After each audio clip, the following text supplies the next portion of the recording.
আসসালামু আলাইকুম সুপ্রিয় দর্শক, চলে আসলাম আজ রবিবার 29শে জুনের গুরুত্বপূর্ণ আবহাওয়ার আপডেট নিয়ে। এই মুহূর্তে উত্তর পশ্চিম বঙ্গোপসাগর বুকে একটি শক্তিশালী লঘুচাপ অবস্থান করছে। এই লঘুচাপের ফলে আজ রবিবার 29শে জুন, আগামীকাল সোমবার 30শে জুন কোন কোন জেলাগুলোর পর ভারী থেকে অতি ভারী প্রবল আকারে ভারী বৃষ্টিপাতের সম্ভাবনা রয়েছে তা জানিয়ে দেওয়া হবে ভিডিওটির মাধ্যমে। জানতে হলে ভিডিওটি শেষ পর্যন্ত দেখবেন। ভালো লাগলে লাইক করে চ্যানেলটি সাবস্ক্রাইব করে পাশের বেল বাটনে ক্লিক করে রাখবেন। আর ভিডিওটি কোন জেলা থেকে লাইভ দেখছেন অবশ্যই কমেন্ট করে জানিয়ে দিন।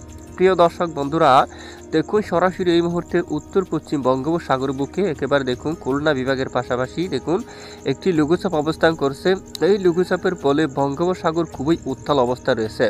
বঙ্গোপসাগরে যদি আমরা একটু দেখি, বর্তমান হাওয়ার দাপট দেখুন প্রায় ঘন্টায় প্রায় 78 কিলোমিটার পর্যন্ত রয়েছে। দেখুন সাগর খুবই উত্তাল রয়েছে। আবহাওয়া অধিদপ্তর থেকে সতর্ক সংকেত কিন্তু বহাল রেখেছে অলরেডি। এখানে দেখুন এখানে একেবারে প্রায় 75 কিলোমিটার এবং দেখুন প্রায় 80 কিলোমিটার পর্যন্ত দমকা বাতাস কিন্তু বয়ে যাচ্ছে বঙ্গোপসাগর বুকে, যার কারণে উপকূলীয় অনেক অঞ্চলে ঘন্টায় 40 বা 45 কিলোমিটার পর্যন্ত দমকা জোড়া হাওয়া কিন্তু বয়ে যাওয়ার প্রবল আশঙ্কা কিন্তু দেখা যাচ্ছে আজ রবিবার 29শে জুন। সেটা মাঝারি থেকে ভারী বৃষ্টিপাতই কিন্তু হওয়ার সম্ভাবনা থাকবে আজ।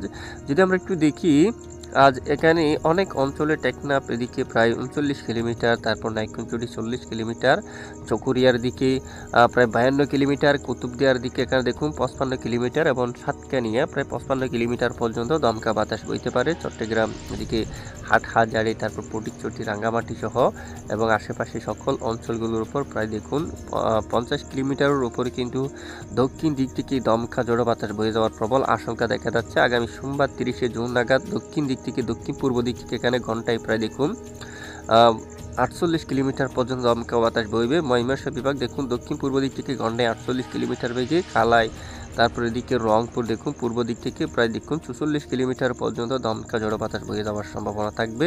এবং এখানে দেখুন বঙ্গোপসাগরের পশ্চিম দিক থেকে প্রায় 57 কিলোমিটার পর্যন্ত জোড়া হাওয়া দমকা বাতাস থাকবে। আর দেখুন আগামী সোমবার 30শে জুন এই লঘুচাপটি ধীরে ধীরে আরও কিছুটা উত্তর পশ্চিম দিকে অগ্রসর হয়ে এখানে অবস্থান করবে। বিশেষ করে দেখুন পশ্চিমবঙ্গের এই যে খড়গপুর, জামশেদপুর এই যে মাঝামাঝি অঞ্চলে এর ফলে ভারী বৃষ্টিপাতের সম্ভাবনাও রয়েছে, সঙ্গে দমকা জোড়া বাতাস থাকবে। বাংলাদেশের টেকনাফ, কক্সবাজার, রোকিয়া, চানমাটি দেখুন মহেশখালী, কুতুবদিয়া দিকে দক্ষিণ দিক থেকে 48 কিলোমিটার দমকা বাতাস থাকবে। চট্টগ্রাম, ফটিকছড়ি, সেনবাগ, মতিরহাট, লালমোহন, বরিশাল, এখানে ফরিদগঞ্জ, কুমিল্লা সকল জেলায় প্রায় দক্ষিণ দিক থেকে 40 কিলোমিটার, কিছু কিছু স্থানে প্রায় 45 বা 50 কিলোমিটার পর্যন্ত দমকা জোড়া হাওয়া বয়ে যাওয়ার প্রবল আশঙ্কা দেখা যাচ্ছে।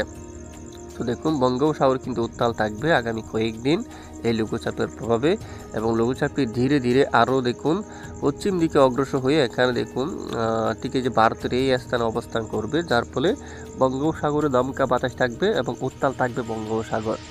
আর ভারী বৃষ্টিপাতের সম্ভাবনা যদি আমরা দেখি, বর্তমান অপগ্রহ চিত্র মোডে একেবারে বিশাল বড় আকৃতির ভয়াবহ মেঘ কিন্তু তৈরি হয়েছে। দেখুন উত্তর বঙ্গোপসাগরের দিকে শক্তিশালী ভারী মেঘ, সঙ্গে দফায় দফায় মাঝারি থেকে ভারী বৃষ্টিপাত কিন্তু সাগরের মধ্যে হচ্ছে অলরেডি। ব্যাপক আকারে বর্ষণ কিন্তু এই মুহূর্তে হচ্ছে। তবে বাংলাদেশের উপরে এখনও সেরকম বর্ষণ প্রবেশ করেনি, এখনও তেমন ভারী বৃষ্টি হতে দেখা যাচ্ছে না। তবে আকাশ প্রচ্ছন্ন মেঘলা অবস্থা রয়েছে। আজও বেশ কিছু এলাকায় মেঘলা আকাশ থাকবে। রংপুর ভোর সকাল থেকে আজ 29শে জুন আকাশ মেঘলা। রাজধানী ঢাকায়, ময়মনসিংহ বিভাগ, সিলেট, তারপর এদিকে খুলনা, বরিশাল, চট্টগ্রাম বিভাগের সকল জেলার আকাশ কিন্তু প্রায় আংশিক মেঘলা নিয়ে পরিষ্কার অবস্থায় আছে। তারপর এদিকে কলকাতা সহ খড়গপুর, আরামবাগ, বর্ধমান, দুর্গাপুর, বাঁকুড়া, মেহিজাম, সিউড়ি, কাতুয়া, নলহাটি, শান্তিপুর এই সকল জেলার আকাশ কিন্তু দেখুন আংশিক মেঘলা অবস্থায় আছে। দেখুন আংশিক মেঘলা আকাশ নিয়ে পরিষ্কার অবস্থায় আছে এই মুহূর্তে আমরা দেখতে পাচ্ছি। আর আগামী 24 ঘন্টার আবহাওয়ার রিপোর্টও যদি আমরা একটু দেখি, আমরা সরাসরি চলে আসলাম এই যে অলরেডি বৃষ্টিবাহী মোডে, মেঘলা মোডে।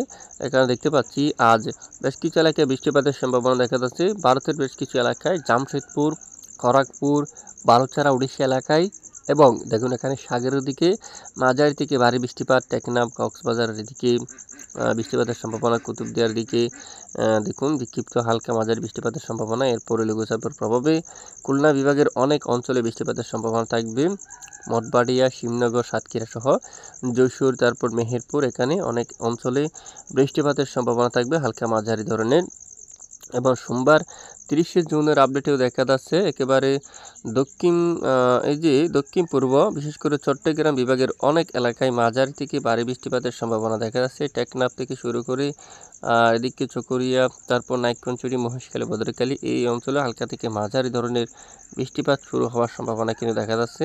এরপরে আবারও মেঘ কেটে গিয়ে আকাশ দেখুন, এই যে আকাশ কিছুটা মেঘলা থাকবে। এরপরে মঙ্গলবার 1 তারিখ নাগাদ আবারও যদি আমরা একটু দেখি বৃষ্টিপাতের সম্ভাবনা আছে কি না। মঙ্গলবার 1 তারিখ কিছু কিছু এলাকায় মূলত বিক্ষিপ্ত বৃষ্টিপাতের সম্ভাবনা থাকবে। এছাড়া খুলনা, বরিশাল বিভাগের দু-এক অঞ্চলে আংশিক বজ্রসহ বৃষ্টিপাতের সম্ভাবনা থাকবে এবং 2 তারিখ নাগাদ বৃষ্টিপাতের সম্ভাবনা থাকবে, বিশেষ করে সকাল থেকে শুরু করে।